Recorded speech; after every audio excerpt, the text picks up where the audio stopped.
Hi guys! Welcome back sa ating bus series episode.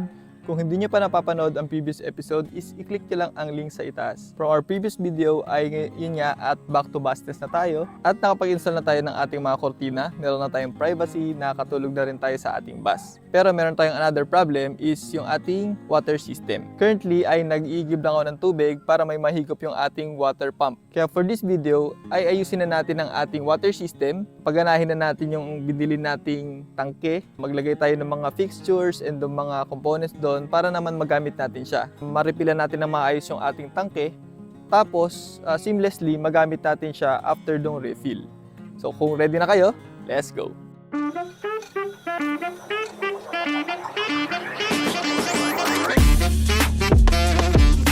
Ang plan is tatanggalin namin to kasi meron kaming i-modify dito para madali namin siyang ma-refillan. Ito yung mga kailangan natin tanggalin dyan eh.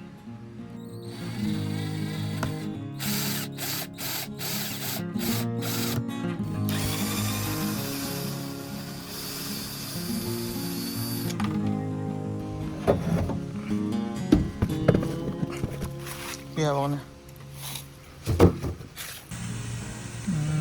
Galawang. Kaya kailangan natin muna to i-treat para hindi na siya mag-rust ulit.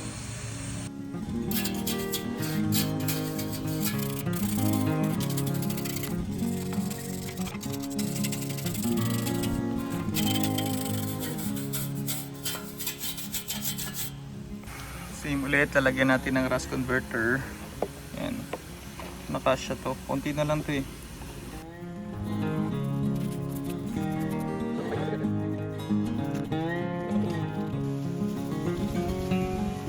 Diba? Parang nag-take effect na siya kaagad eh. Wala na yung mga obvious rust kanina. Ito naman, nilinis ni Regine yung labas. Nalinis na kasi yung loob niyan eh. So, ang gagawin natin dyan, prepare natin ng ibang butas. May butas na naman siya eh. Kailangan pa natin ng isa pang butas siguro. Ang sukat nito medya, pero kailangan namin ito maipasok dito. May konti lang na kailangan tayong i-scrape.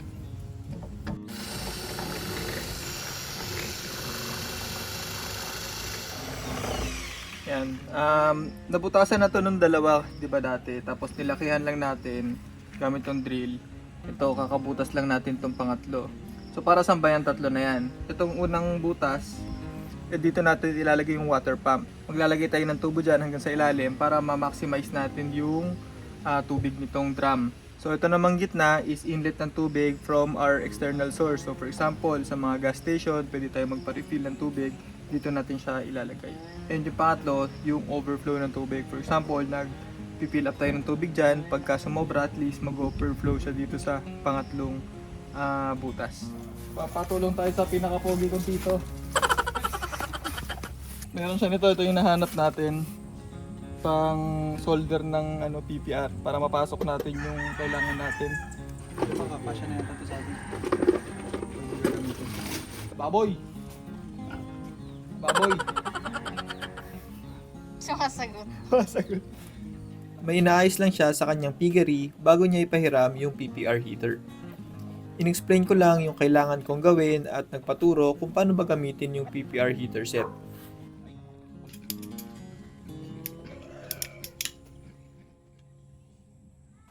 Sinusukat namin yung hiningi naming PPR para maputulan.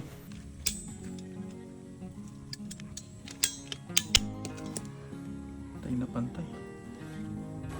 So yung kabila niya, palalakihin natin yung butas. Ito yung mas malaki yung butas eh. Itong kabila, papalitin niya to. Itong kabila naman, papalakihin niya yung butas nito. Ingat din kayo sa paggamit ng PPR heater. I-off nyo kung hindi ginagamit, tapos ilayo sa madadaanan para hindi makapaso. Pagkatapos namin magputol ng tubo, ay nilagyan namin ng teflon ang mga threaded components para maiwasan ang leak. Sa gitna.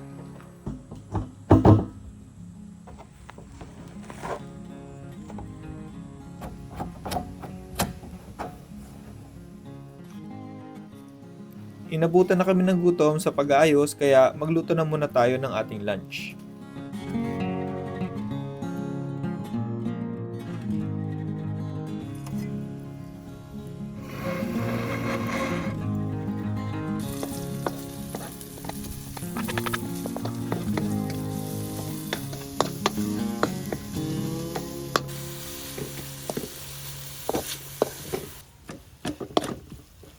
Tapan na siya. Ano pala?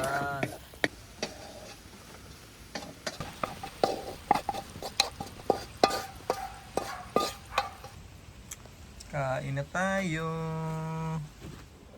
So nalagay na namin tong mga ano natin, butas. Ready na din siya for mounting nung mga connectors natin. Tapos ito nga yung para sa ating sea flow or water pump. Yan. So ngayon pinupuno lang natin siya bago natin siya gamitin dun sa bus. Malaman natin kung nagdilik ba siya dito or dito, yan sa mga openings niya. Kasi mahirap pagka naka-install na doon, mahirap din siya tanggalin. Nakita nyo naman kanina. So yan, let's see kung ano mangyari.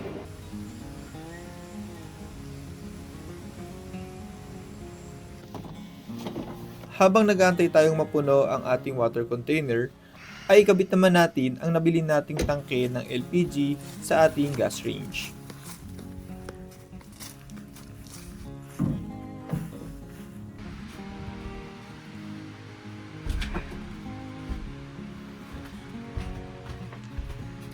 Dito sa baba.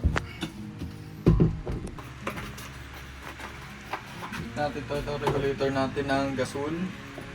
And yung hose, bili natin yan sa Wilcon. Ito yung hose ng ating LPG.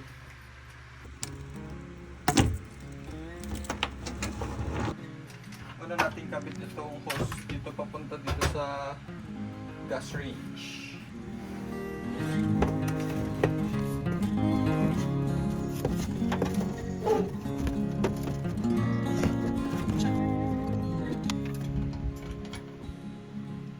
Higpitan niyo lang maigi ang mga clamps sa magkabilang dulo ng hose and make sure na wala siyang gas leak.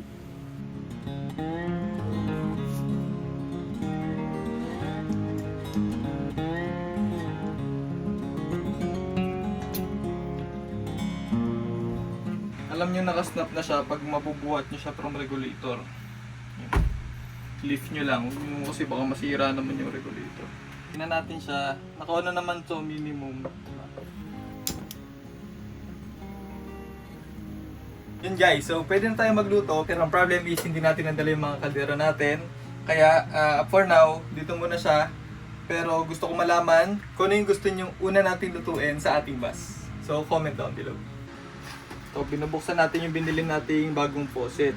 Kasi yung original niya na faucet, lumalagpas siya dito. Ayan. So yung design nito, di ba? Sa ilap, diretso yung tubig pa ganito. Tapos, ito yung open and close niya. Ito yung ating flexible hose. Bali, kakabit lang natin siya dito. Tapos dun sa isang side ng ating water outlet. Natin. Isilipan lang natin siya sa ilalim. Nakakabit natin itong flexible hose. Masyadong mahaba yung nabili ko. Hindi ko kasi nasukat to eh. Takot ako eh. Baka sobrang iksi. Ito, mahaba. Sobrang naman. Kala ko kasi nandito banda. Eh, sinusukat ko. Hindi, huwag ka na mag-explain. Explain ako.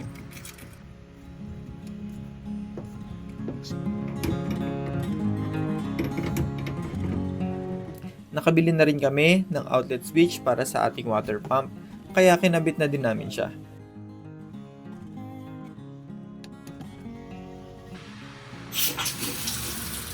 Tanggalin natin itong dishwashing liquid.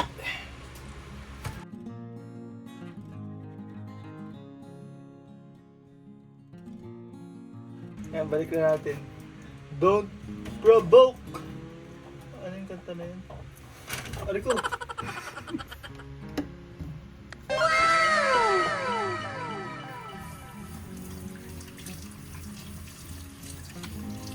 Bago naman magdilim ay pininturahan namin yung mount ng ating water tank.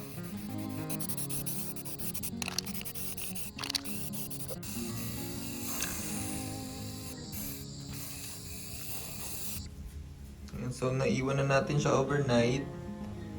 Tapos, dito, parang okay naman siya.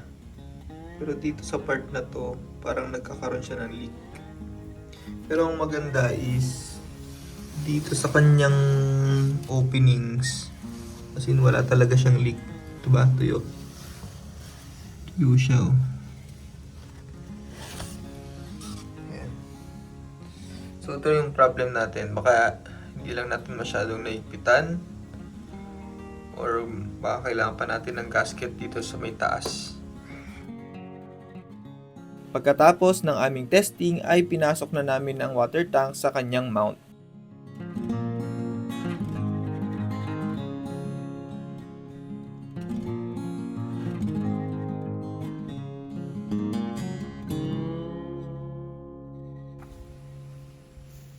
I-test muna natin siyang papasok siya dun sa mga butas. Kasi pagka hindi, nilagyan na natin, marami tayong tatanggalin.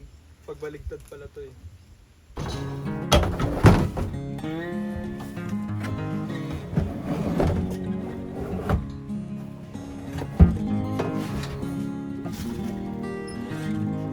Testingin lang natin kung papasok siya.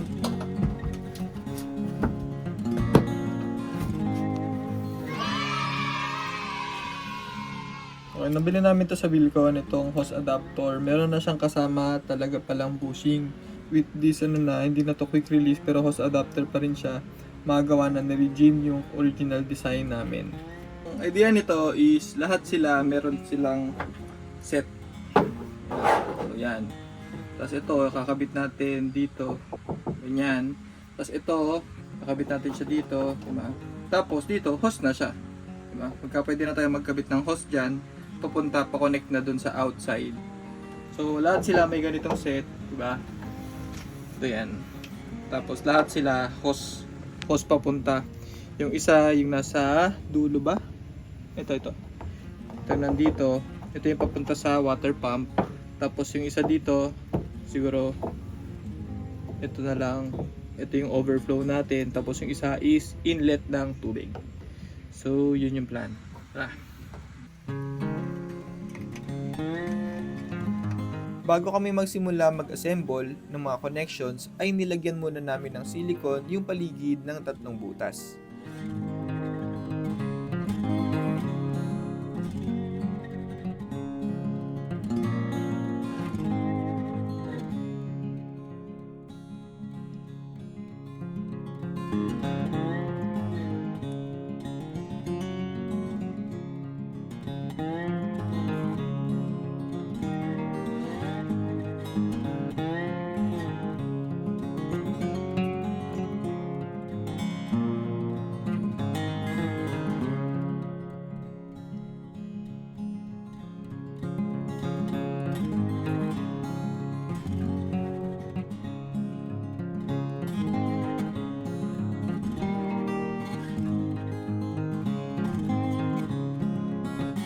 Ano tong green natin? Inlet?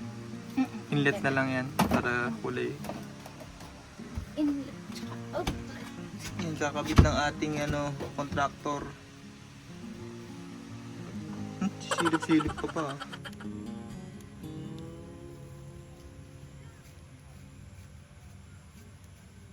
In reality, hindi siya talaga dapat ganito kasi ang kailangan natin is yung quick release. Yung quick release kasi ito, tinetread pa natin eh, mabagal yung process. Itong hilahin.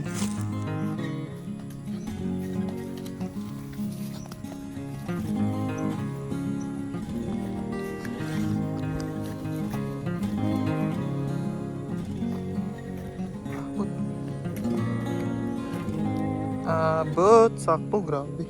Ayan, so pinalitan natin ng faucet kasi hindi ko makasya to, yung original na nandyan. Ayan, pero ito, kasya na siguro siya. Ready ka na dyan? Ano na? Ayan, paka-on na. Itagas dito. Oh no! Higpitan lang siguro natin. 5/8 kasi ito eh. Pinasok ko na lang. Pwede, wala pa lang. Ito lang pala, malutong. Malutong na siguro to. Yan, no? Narinig niyo yung ano? Drop waterfalls. Some changing waterfalls. May tulo ba dyan? May tulo. Oh. Flashlight. Flash. So, antayin lang natin to. Dati napuno namin to siguro mga 1 hour yata eh. Balikan na lang natin after mga 30 minutes to 1 hour. Anong tulo dyan? Meron. Meron konti? Ito nag-overflow na dito. Kapatayin ko to. Ayun lang yun. Ayun yung patak lang yun. Saan siya tumulo? Ito sa green. Sa green. Saan kaya dyan? Ito kita mo. Di ba sobrang dami ng over? Oo, madaming sobrang lakas ng overflow, yan lang naman yung tumulo. So bearable naman siya, pero try pa rin natin hanapin kung saan yung tagas niya. Doon yung tagas niya, hindi sa silan. Hindi sa silan? Teflon. Sa Teflon, o di baka dagdagan na lang natin. Bawasan natin tubig. Ayan, pwede na natin to i-on. Ito. Bumili na kami ng switch, so switch on na lang natin siya.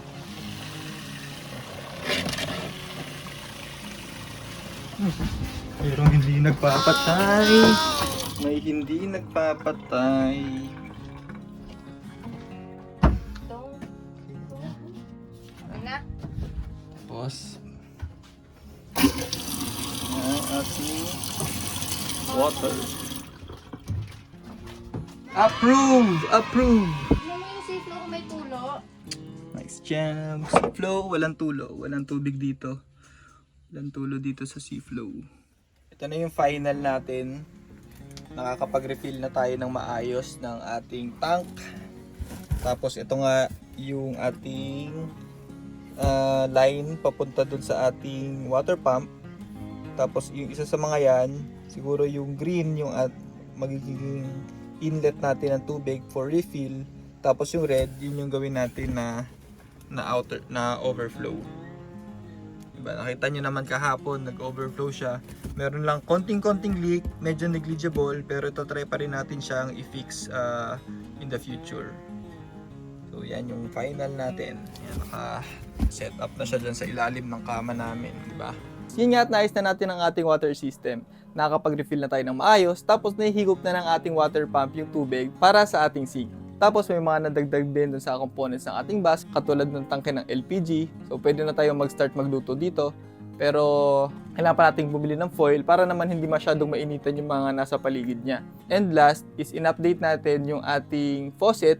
Dati kasi yung original faucet niya talaga, lumalagpas yung tubig niya, kaya may mga tubig around dun sa sink. Pero yung binili naming bagong faucet, medyo limited na yung talsik ng tubig, hindi na siya masyadong nag-overflow around the area, kaya talagang satisfied kami dun sa aming progress for today's video.